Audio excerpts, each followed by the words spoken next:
મહીસાગર જિલ્લા પંચાયત ખાતે આદિ કર્મયોગી અભિયાન અંતર્ગત પત્રકાર પરિષદ યોજાઈ હતી। આ પરિષદમાં જિલ્લા વિકાસ અધિકારી યુવરાજ સિદ્ધાર્થે જણાવ્યું હતું કે આદિ કર્મયોગી અભિયાન થકી દેશભરમાં 20 લાખ આદિવાસી પરિવર્તન કેડર વિકસાવવાનો લક્ષ્યાંક છે।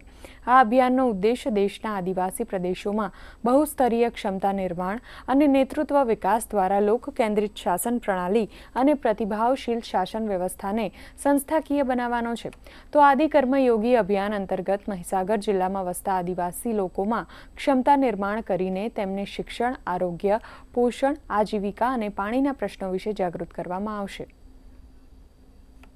थकी देशभर में 20 लाख आदिवासी परिवर्तन नेताओं की कैडर विकासवानो लक्ष्यांक, आदिवासी विस्तारों में पायाना शासन सेवा वितरण में घरमूळ थी परिवर्तन लाववा आदि कर्मयोगी अभियान अमली 2 થી 4 सप्टेम्बर दरमियान जिला लेवल तालीम शिबिर योजाशे। आदि कर्मयोगी अभियान ए भारतનું સૌથી વિશાળ આદિવાસી નેતૃત્વ નિર્માણ માટેનું જન આંદોલન છે। આ અભિયાનને ઉદ્દેશ ભારતના આદિવાસી પ્રદેશોમાં બહુસ્તરીય ક્ષમતા નિર્માણ અને નેતૃત્વ વિકાસ દ્વારા લોક કેન્દ્રિત શાસન પ્રણાલી અને પ્રતિભાવશાળી શાસન વ્યવસ્થાને સંસ્થાકીય બનાવવાનો છે।